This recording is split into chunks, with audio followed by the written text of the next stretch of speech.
The central market in Sloviansk caught fire as a result of massive shelling.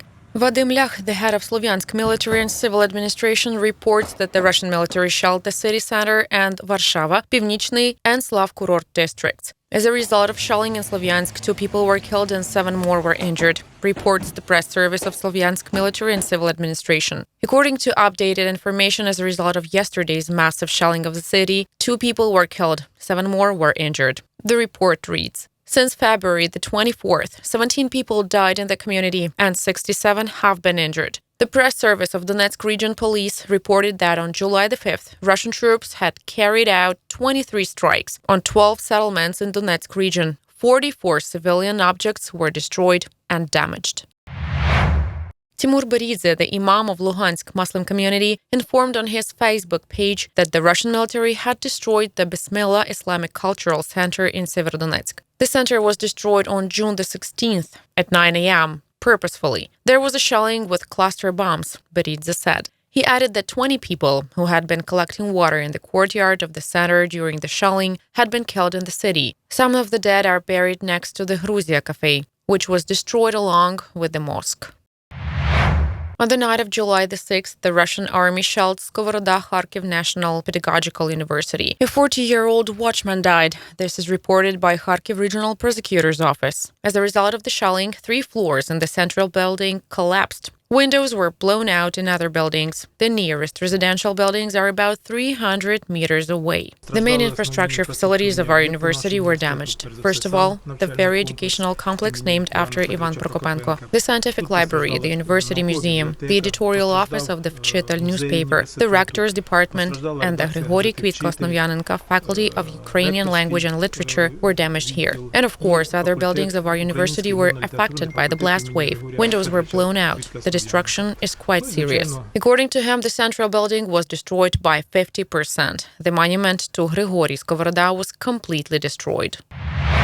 On the morning of July the 5th, the Russian army opened fire on the village of Korovich, Chuhuyev district. According to the regional office of the State Emergency Service, 1 house was destroyed. The shelling severely destroyed a residential building and caused a fire in the building covering an area of about 10 square meters, the report said. Also on July the 5th, the Russian military shelled Zolochiv community. No one was injured as a result. Viktor Kovalenko, the head of the community, told Suspilne that as a result of the strike, 2 private houses, farm buildings, and agricultural enterprises had been damaged. According to him, there is significant damage to power grids. On July the 5th, Russian troops once again shelled Mykolaiv. Objects of military and civilian infrastructure were hit, as a result of which fires broke out and residential buildings were damaged. According to the information of the military commandant's office of the city, there are no wounded. The explosion was terrible. Windows are damaged. They have been blown out. And that's it. That's the damage we're covering with a film. Shelling in one of the districts of the city happened around 7 in the morning. Igor woke up from powerful explosions. The man says that this is not the first time missiles hit near his house. This is the 3rd time we have had this. First, something broke. We fixed it, covered with cellophane, then something else. And now the double-glazed windows could no longer withstand. I'm already afraid to be here. The house in which Serhiy lives with his 85-year-old grandmother has also been damaged. Now they are going to evacuate. It flew near the house, breaking the film, not the glass. You can't keep up with wrapping it with film. After today's hit, it is very scary here.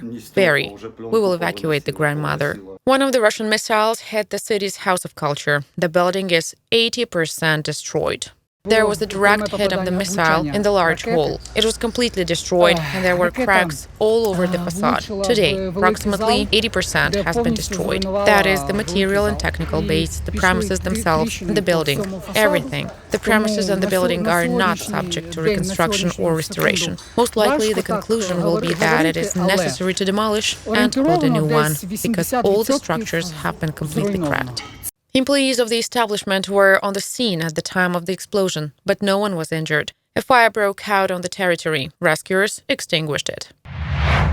From 8 in the morning on July the 5th, the Russian military began shelling communities in Sumy region. Dmytro Zhivetsky, the head of regional military administration, announced this. In particular, Novoslovitska community was shelled with a mortar. 10 hits were made there. 2 houses were damaged, windows and power lines were broken. There were also 7 mortar hits in Bilopilya community. 100 liters of drinking water for 900 families with small children. The Drinking Water Front project is being implemented in Mykolaiv. I saw it on a website where mothers communicate. Since I have a small child, 2.5 years old, we can't do without water now. Drinking water is extremely necessary, so I'm very grateful for the help. The humanitarian headquarters of the Business Support Center, together with colleagues, took up the solution of the problem of drinking water in Mykolaiv immediately after the water main had been damaged by shelling on April the 12th. Thanks to the help of local and foreign partners, more than 350 tons of water have been distributed to the residents of Mykolaiv. The most difficult situation is for families with small children, since even in order to come to the distribution point and get water, it is often necessary to leave a small child alone at home. Therefore, we were looking for ways to do it more systematically. Mykolaiv families with children under the age of 7 were offered to register on the project's website. The initiators have purchased 900 containers and pay for their filling to the water producer at cost price. This is simply a social initiative of our company. We wanted to help families in need as much as possible during such a difficult period for the whole Ukraine, especially young families with small children. The initiators plan to provide another 1,000 Mykolaiv families with water.